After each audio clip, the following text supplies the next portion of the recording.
Army person ആണ്. Okay, ഞാൻ ഇന്നത്തെ ക്ലാസ് നിങ്ങൾക്ക് തരുന്ന ക്ലാസ് എന്താണെന്ന് വെച്ചാൽ എല്ലാവർക്കും സ്വപ്നങ്ങളുണ്ടാവും, ശരിയല്ലേ? എല്ലാവർക്കും എന്തുണ്ടാവും? ഡ്രീംസ് ഉണ്ടാവും. പലവർക്കും പല ഡ്രീംസ് ആയിരിക്കും. കുറച്ച് പേരുടെ ഡ്രീംസ് വളരെ ചെറുതായിരിക്കും, പലവരുടെ ഡ്രീംസ് വളരെ വലുതായിരിക്കും, അല്ലേ? സാധാരണ രീതിയിൽ ഒരു വ്യക്തിയുടെ ഒരു സ്വപ്നങ്ങളെ നോക്കിക്കഴിഞ്ഞാൽ ഇത്രയും വലിയ സ്വപ്നം ഉണ്ടാവും, ശരിയല്ലേ? ഇത്രയും വലിയ സ്വപ്നം ഉണ്ടാവും. പക്ഷേ ഈ സ്വപ്നങ്ങളൊക്കെ റിയാലിറ്റിയിൽ വരാൻ പറ്റുമോ? വരുന്നുണ്ടോ? നടക്കുന്നുണ്ടോ സ്വപ്നങ്ങൾ? നിങ്ങൾ തന്നെ ആലോചിച്ച് നോക്കുക. സ്വപ്നങ്ങളെല്ലാം ഫുൾഫിൽ ആകാറുണ്ടോ? ഇല്ല. കാരണം എന്താണെന്ന് വെച്ചാൽ നമ്മുടെ സ്വപ്നം ഇത്രയും വലുതാണ്. നമുക്ക് നല്ല നല്ല ഡ്രീം വെഹിക്കിൾ ഉണ്ടാവും, നല്ല വലിയ വീട് വേണമെന്നുണ്ടാവും, കുട്ടികളെ വിദേശത്തേക്ക് കൊണ്ടുപോയി പഠിപ്പിക്കണമെന്നുള്ള ആഗ്രഹം ഉണ്ടാവും. എല്ലാം സ്വപ്നങ്ങളാണ്. പക്ഷേ ഇതൊന്നും നടക്കാറില്ല. എന്തുകൊണ്ടാണ്? കാരണം നമ്മുടെ സ്വപ്നത്തിൻ്റെ സർക്കിൾ ഇത്രയും വലുതാണ്, ബട്ട് നമ്മുടെ ഇൻകത്തിൻ്റെ സർക്കിൾ നോക്കിയാൽ ഇത്രയേ ഉള്ളൂ. ഹലോ, മനസ്സിലാകുന്നുണ്ടോ? ഇൻകത്തിൻ്റെ സർക്കിൾ എത്രയാ? ഇത്രയേ ഉള്ളൂ. അപ്പം നമ്മൾ സാധാരണ ഒരു വ്യക്തി എന്ത് ചെയ്യുമെന്ന് ചോദിച്ചാൽ ഈ ഇൻകത്തിൻ്റെ സർക്കിളിനനുസരിച്ചിട്ട് എന്ത് ചെയ്യും? നമ്മുടെ ലൈഫ് റൺ ചെയ്യാൻ പഠിക്കും, ശരിയല്ലേ? ശരിയല്ലേ? നമ്മളെന്ത് ചെയ്യും? ഈ ഇൻകത്തിനനുസരിച്ചിട്ട്. ഇപ്പോൾ എക്സാമ്പിൾ, എനിക്ക് ആഗ്രഹം മെർസിഡീസ് ബെൻസ് ആണെന്ന് വയ്ക്കാം. പക്ഷേ എൻ്റെ ഇൻകത്തിൻ്റെ സർക്കിൾ എത്രയാ? ഇത്രയേ ഉള്ളൂ. നമ്മളെന്ത് ചെയ്യും? ആൾട്ടോ 800. എൻ്റെ ഇൻകത്തിന് അതേ പറ്റുള്ളൂ. അപ്പോൾ നമ്മൾ ആൾട്ടോ 800 വാങ്ങും, ശരിയല്ലേ? എനിക്ക് 3000 സ്ക്വയർ ഫീറ്റിൻ്റെ വീടാണ് ആഗ്രഹം, അല്ലെങ്കിൽ 5000 സ്ക്വയർ ഫീറ്റിൻ്റെ വീടാണ് ആഗ്രഹം. പക്ഷേ എൻ്റെ ഇൻകത്തിൻ്റെ സർക്കിൾ എത്രയാ? ഇത്ര ആയതുകൊണ്ട് തന്നെ നമ്മളെന്ത് ചെയ്യും? 1000 സ്ക്വയർ ഫീറ്റിൽ ഒതുക്കും. പിന്നെ കുറച്ച് പേരുണ്ട് കേട്ടോ, അവരെന്താ ചെയ്യുക? അവർ ഈ ഇൻകം സർക്കിളിനെ ഒന്ന് വലുതാക്കി പിടിക്കും. എങ്ങനെയാണ് പിടിക്കുക? ഇപ്പോൾ എൻ്റെ ഇൻകം ആൾട്ടോ 800 എടുക്കാനാണ്, അല്ലെങ്കിൽ മാരുതി 800 എടുക്കാനാണ് എൻ്റെ ഇൻകം എങ്കിൽ നമ്മളൊരു സ്വിഫ്റ്റാക്കി മാറ്റും, അല്ലേ? ഒന്നല്ലെങ്കിൽ ഒന്ന് ടൊയോട്ടൻ്റെ ഏതെങ്കിലും വണ്ടി എടുക്കും. എങ്ങനെ? ബാങ്ക് ലോൺ എടുത്തുകൊണ്ട്, അല്ലെങ്കിൽ 1000 സ്ക്വയർ ഫീറ്റ് വീട് കെട്ടാൻ എനിക്ക് എൻ്റെ ഇൻകം സർക്കിൾ അനുവദിക്കുന്നുണ്ടെങ്കിൽ നമ്മളെന്ത് ചെയ്യും? 1500 ആക്കും. എങ്ങനെ? Bank loan. എന്നിട്ട് സാധാരണ രീതിയിൽ എല്ലാവരും ചെയ്യുന്നൊരു, പ്രത്യേകിച്ച് മലയാളികൾ ചെയ്യുന്ന ഒരു കാര്യമാണിത്. ഈ കടമടിച്ചിട്ട് ഈ കടം നമ്മുടെ കാലത്തിന് ശേഷം ആർക്ക് കൊടുക്കും? നമ്മുടെ അടുത്ത തലമുറയ്ക്ക് ഈ കടം കൊടുത്തു. ഇതന്നെയല്ല എല്ലാവരും ചെയ്തുകൊണ്ടിരിക്കുന്നത്, ശരിയല്ലേ? അപ്പോൾ നമുക്ക് നമ്മുടെ സ്വപ്നങ്ങളെ ഫുൾഫിൽ ചെയ്യണമെങ്കിൽ എന്ത് ചെയ്യണം? Simple idea. നമ്മളുടെ ഇൻകത്തിൻ്റെ സർക്കിളിൽ എന്ത് ചെയ്യണം? ഒന്ന് വലുതാക്കണം. ഇൻകത്തിൻ്റെ സർക്കിളിൽ എന്ത് ചെയ്യണം? വലുതാക്കി എന്ത് ചെയ്യണം? ഇത്രയും വലുതാക്കി ഇതിലും അപ്പുറം പോയി കഴിഞ്ഞാൽ എന്തായി? നമ്മുടെ ഡ്രീംസ് എല്ലാം ഫുൾഫില്ലായില്ലേ? സിമ്പിൾ. അപ്പോൾ എങ്ങനെയാണ് ഇൻകം വരുന്നതെന്ന് അറിയണം, അല്ലേ? ഇൻകത്തിൻ്റെ സർക്കിൾ വലുതാക്കണമെങ്കിൽ എങ്ങനെയാണ് ഇൻകം ഉണ്ടാക്കുന്നത്, അല്ലെങ്കിൽ ലോകത്തിലുള്ള വ്യക്തികളെല്ലാം എങ്ങനെയാണ് ഇൻകം ഉണ്ടാക്കുന്നത് എന്ന് നമ്മൾ പഠിക്കണം, അല്ലേ? റിച്ച് ഡാഡ് പൂർ ഡാഡ് എന്ന ബുക്കിൽ റോബർട്ട് കിയോസാക്കി എന്ന ഓഥർ വളരെ വ്യക്തമായിട്ട് ഈ ലീഗലായിട്ട് ഇൻകം ക്രിയേറ്റ് ചെയ്യുന്ന 4 കോഡനായിട്ട് തിരിച്ചു വെച്ചിട്ടുണ്ട്. ഓക്കെ,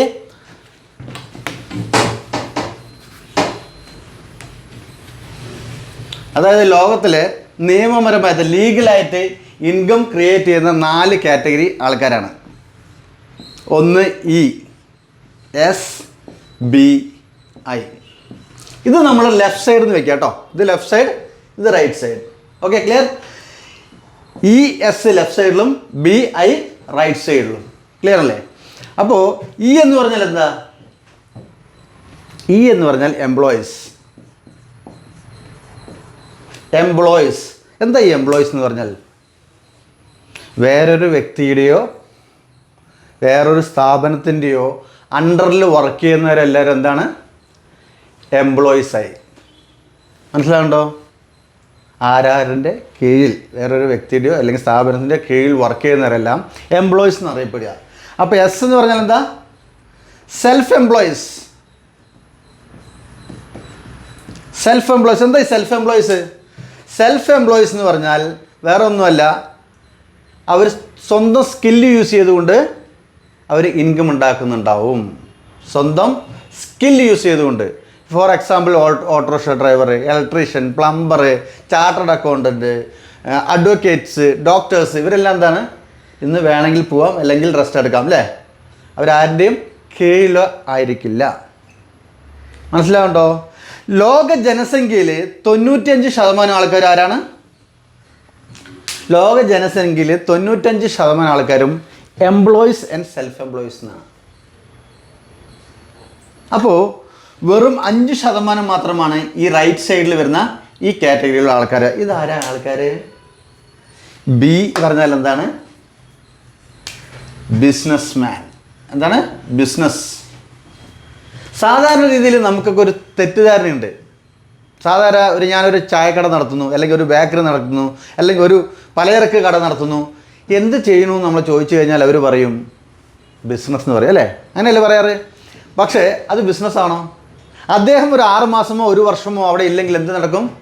ആ ബിസിനസ് ഡൗണ് പോകുന്നുണ്ടാവും. അപ്പോൾ എന്താണ് ആക്ച്വലി ബിസിനസ് എന്ന് പറഞ്ഞാൽ? ബിസിനസ് എന്ന് പറഞ്ഞാൽ ഒരു സിസ്റ്റം ഉണ്ടാവും, സിസ്റ്റം റൺ ചെയ്യുന്നുണ്ടാവും, അതിലൂടെ അദ്ദേഹത്തിന് ഇൻകം വരണം, പ്രോഫിറ്റ് വരണം. അതിനെയാണ് എന്ത് പറയുന്നത്? ബിസിനസ് എന്ന് പറയുന്നത്. ഫോർ എക്സാമ്പിൾ പറയുകയാണെങ്കിൽ നമുക്കറിയാം, ഇന്ന് നമ്മുടെ പാലക്കാട് തന്നെ എത്ര റിലയൻസിൻ്റെ ഷോപ്പുണ്ട്? 4 ഷോപ്പുണ്ട് അല്ലേ? ഈ 4 ഷോപ്പിലും അംബാനി വന്നിട്ട് കോട്ടും സൂട്ടിട്ട് നിൽക്കാറുണ്ടോ? ഉണ്ടോ? വരൂ, യു ആർ വെൽക്കം എന്ന് പറയാറുണ്ടോ? ഇല്ല. അദ്ദേഹം അവിടെ എന്താ ഉണ്ടാക്കിയിരിക്കുന്നത്? ഒരു സിസ്റ്റമാണ് ഉണ്ടാക്കി വെച്ചിരിക്കുന്നത്. മനസ്സിലാവുണ്ടോ? ആ സിസ്റ്റത്തിലൂടെ റൺ ചെയ്യുമ്പോൾ എന്ത് ചെയ്യണം? ഒരു സിസ്റ്റം അല്ലേ? മാനേജർ, അങ്ങനെ അല്ലേ? അസിസ്റ്റൻറ്റ് മാനേജർ, അങ്ങനെ കുറച്ച് സ്റ്റാഫുകൾ, അങ്ങനെ ഒരു സിസ്റ്റം. മനസ്സിലാവുണ്ടോ? അതിനെയാണ് എന്ത് പറയുന്നത്? ബിസിനസ് എന്ന് പറയുന്നത്. ഇതിൽ എത്ര പേരുടെ ജിയോ സിം ഉണ്ട്? 2 പേര്. ജിയോ സിം നിങ്ങൾ റീചാർജ് ചെയ്യുന്നുണ്ടോ? അംബാനിനെ വിളിച്ചിട്ടാണോ റീചാർജ് ചെയ്യുന്നത്? അംബാനി എനിക്ക് 350 രൂപയ്ക്ക് റീചാർജ് ചെയ്തു പറയാറുണ്ടോ? ഇല്ല. എന്താണ്? നിങ്ങൾ ഒരു സിസ്റ്റം ഉണ്ട് അല്ലേ?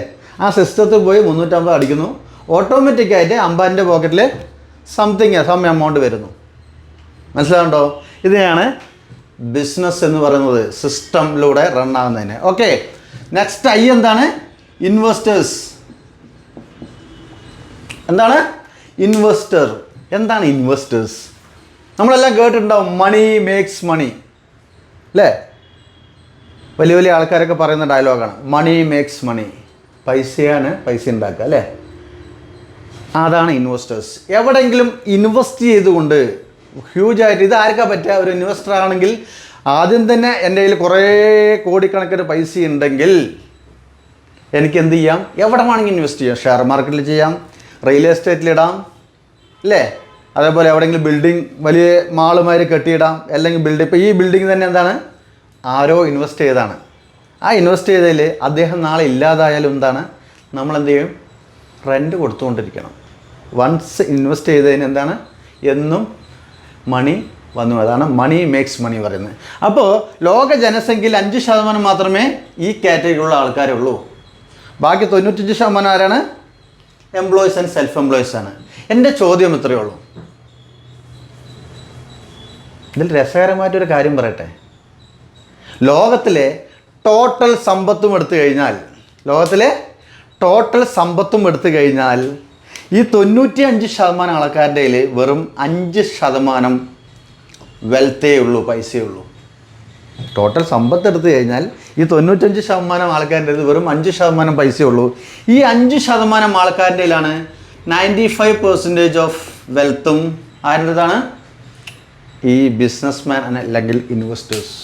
നിങ്ങൾ നിങ്ങളുടെ നാട്ടിൽ പോയി നോക്കിയാൽ മതി, നിങ്ങളെ ചുറ്റും നോക്കിയാൽ മതി. ഒരു റോഡിലൂടെ പോകുമ്പോൾ നല്ലൊരു വീട്, 5000-6000 സ്ക്വയർ ഫീറ്റിൻ്റെ നല്ലൊരു വീട്, നിങ്ങളുടെ ഡ്രീം വീട് കാണുന്നുണ്ടെങ്കിൽ അദ്ദേഹത്തിനോട് ചോദിക്കുക, അല്ലെങ്കിൽ അദ്ദേഹം നാട്ടിൽ അന്വേഷിച്ചാൽ മതി. അവരെന്ത് ചെയ്യുന്നവരായിരിക്കും? എംപ്ലോയീസ് ആയിരിക്കുമോ? സെൽഫ് എംപ്ലോയീസ് ആയിരിക്കുമോ? അല്ല, എന്തായിരിക്കും? ഒന്നില്ല ബിസിനസ്, ഒന്നില്ലെങ്കിൽ ഇൻവെസ്റ്റേഴ്സ് ആയിരിക്കും. നിങ്ങൾ റോഡിൽ കൂടെ പോകുമ്പോൾ Benz, Jaguar, Range Rover, BMW, Audi മാതിരിയുള്ള വണ്ടികൾ കാണുന്നുണ്ടെങ്കിൽ അത് ആരായിരിക്കും? ഈ കാറ്റഗറിയിലുള്ള ആൾക്കാരായിരിക്കും. എൻ്റെ ചോദ്യം ഇത്രയേ ഉള്ളൂ, നിങ്ങൾക്ക് ഈ കാറ്റഗറിയിൽ നിന്ന് ഈ കാറ്റഗറിയിലേക്ക് വരാൻ ആഗ്രഹമുണ്ടോ? നിങ്ങളെല്ലാവരും 2 പേർക്കുള്ളോ? 2 പേർക്കുള്ള ആഗ്രഹം? 3, 4? മൈ ഡിയർ ഫ്രണ്ട്സ്, നിങ്ങൾക്ക് ഇവിടെ നിന്ന് ഇങ്ങോട്ട് വരണമെങ്കിൽ ആഗ്രഹമുണ്ടെങ്കിൽ ഒരു വലിയൊരു ബിസിനസ് അവസരമാണ്. കാരണം നമുക്ക് ഒരു ബിസിനസ് എന്ന് പറഞ്ഞ് തിരഞ്ഞെടുക്കുമ്പോൾ എന്താണ്, ഹ്യൂജ് ആയിട്ടുള്ള ഇൻവെസ്റ്റ്മെൻറ്റ് വേണം. ശരിയല്ലേ? ഹ്യൂജ് ആയിട്ടുള്ള ഒരു ഇൻവെസ്റ്റ്മെൻറ്റ് വേണം. അല്ലാതെ വേറെ എന്താ പ്രശ്നം? റിസ്ക് ഉണ്ട്. റിസ്ക് ഇല്ലേ? ഉണ്ടോ റിസ്ക്? കോമ്പറ്റീഷനില്ലേ അതിൽ? ശരിയല്ലേ? നിങ്ങളൊന്ന് ജസ്റ്റ് ഒന്ന് ആലോചിക്കുക. ഒരു പാലക്കാട് തന്നെ നിങ്ങൾ ഒരു ലക്സ് സോപ്പിൻ്റെ ഒരു ഡിസ്ട്രിബ്യൂഷൻ എടുക്കണം വയ്ക്കുക. ഇതിൻ്റെ ഒരു ലക്സ് സോപ്പിൻ്റെ ഡിസ്ട്രിബ്യൂഷൻ എടുക്കണമെങ്കിലുള്ള ഒരു ഇത് പറയുക. അവർ ആദ്യം ചോദിക്കുന്നത് എന്താ അറിയോ? ലാൻഡ് ഉണ്ടോ ചോദിക്കും. എന്താണ്? ലാൻഡ് ഉണ്ടോ ചോദിക്കും. ലേബർ വേണം. പിന്നെന്താ? ഇൻവെസ്റ്റ് ചെയ്യണ്ടേ? വെറുതെ കിട്ടോ? ഇൻവെസ്റ്റ് ചെയ്യണം. ഇതെല്ലാം കഴിഞ്ഞിട്ട് ഒരു ടാർഗറ്റ് തരും. ഇത്ര ലക്ഷം രൂപയുടെ ബിസിനസ് ചെയ്യണം. മനസ്സിലായോ? അല്ലാതെ വേറെ ഒന്നുമുണ്ട്, നമുക്ക് എല്ലാവരുടെയും കൊണ്ട് ബിസിനസ് ചെയ്യാൻ പറ്റുമോ? ഒരു ക്രൈറ്റീരിയ ഉണ്ടല്ലോ. എന്ത്? തൃശ്ശൂർ ബോർഡർ വരെ അല്ലെങ്കിൽ പാലക്കാട് ഈ ബോർഡർ വരെ നമുക്ക് ബിസിനസ് ചെയ്യാൻ പറ്റുള്ളൂ. ഇത് അവർ ടാർഗറ്റ് തരും. ഈ target for example 5 lakhs rupees business വേണം. അത് ചെയ്യാൻ പറ്റിയില്ലെങ്കിൽ എന്ത് ചെയ്യും പറഞ്ഞാൽ സിമ്പിളായിട്ട് കമ്പനി പറയും, നിൻ്റെ ഡിസ്ട്രിബ്യൂഷൻ കട്ട്. മനസ്സിലാവുണ്ടോ? ഇവിടെ ഞാൻ പരിചയപ്പെടുത്താൻ പോകുന്ന കമ്പനി അറിയാം. മേലെ കാണുന്നുണ്ട്, എൻ്റെ ടീഷർട്ടിൽ കാണുന്നുണ്ട്. ഹെർബാലൈഫ് എന്ന ഒരു കമ്പനിയിലേക്ക് നിങ്ങളെ ഏവരെയും ഞാൻ സ്വാഗതം ചെയ്യണം. ഓക്കെ, ഇതെന്തിനാണെന്ന് വെച്ചാൽ ഒരു സാധാരണ വ്യക്തിക്ക്, ഈ സെൽഫ് എംപ്ലോയീസിൽ കിടക്കുന്ന ഒരു വ്യക്തിക്ക് ഒരു ബിസിനസ്മാനോ അല്ലെങ്കിൽ ഇൻവെസ്റ്റേഴ്സോ ആകാനുള്ള സാധ്യത വളരെ കമ്മിയാണ്. സാധ്യത ഇല്ല എന്നൊന്നും പറയില്ല, വളരെ കമ്മിയാണ്. എങ്കിലും എന്തുണ്ട്? റിസ്ക് എന്ന ഫാക്ടറും കൂടി അതിൻ്റെ കൂടെ വരുന്നുണ്ട്. ഇവിടെ ഞാൻ എന്തിനാ ഹെർബാലൈഫ് ചൂസ് ചെയ്തതെന്ന് വെച്ചാൽ, മൈ ഡിയർ ഫ്രണ്ട്സ്, നമ്മളെ ഒരു ബിസിനസ്, ഇപ്പോൾ ഞാനൊരു ചായക്കട ഇട്ടു അല്ലേ? തൊട്ടപ്പുറത്തൊരു ചായക്കട ഇട്ടു. എനിക്ക് ഈ ടൗണിൽ തുണിക്കട ഉണ്ടായിരുന്നതാണ്. Okay, Diva fashion.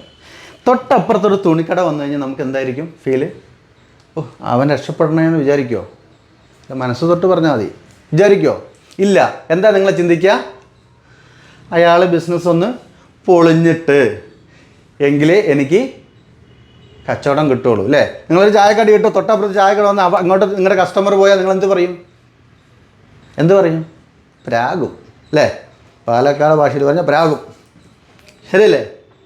അപ്പോൾ ഇവിടെ എന്താണെന്ന് വെച്ചാൽ, ഒരു ഡയറക്റ്റ് സെല്ലിംഗ് ഇൻഡസ്ട്രി അല്ലെങ്കിൽ നെറ്റ്വർക്ക് മാർക്കറ്റിംഗ് എന്ന് പറഞ്ഞാൽ എന്താ ബെനിഫിറ്റ് എന്ന് വെച്ചാൽ, ഞാൻ ഇവിടെ വന്നു, ഹെർബാലൈഫിൽ വന്നു, എൻ്റെ താഴെ വരുന്ന വ്യക്തികളെ വിജയിപ്പിച്ചാൽ മാത്രമേ എനിക്ക് വിജയിക്കാൻ പറ്റുള്ളൂ. ലോകത്തിൽ അങ്ങനെ ഒരു ബിസിനസ് നിങ്ങൾ കേട്ടിട്ടുണ്ടോ?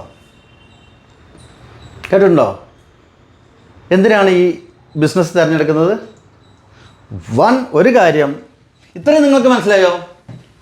ഒരു കാര്യം, നമുക്ക് സമയത്തെ കൂട്ടിയാൽ മാത്രമേ പൈസ ഉണ്ടാക്കാൻ പറ്റുള്ളൂ. ശരിയല്ലേ?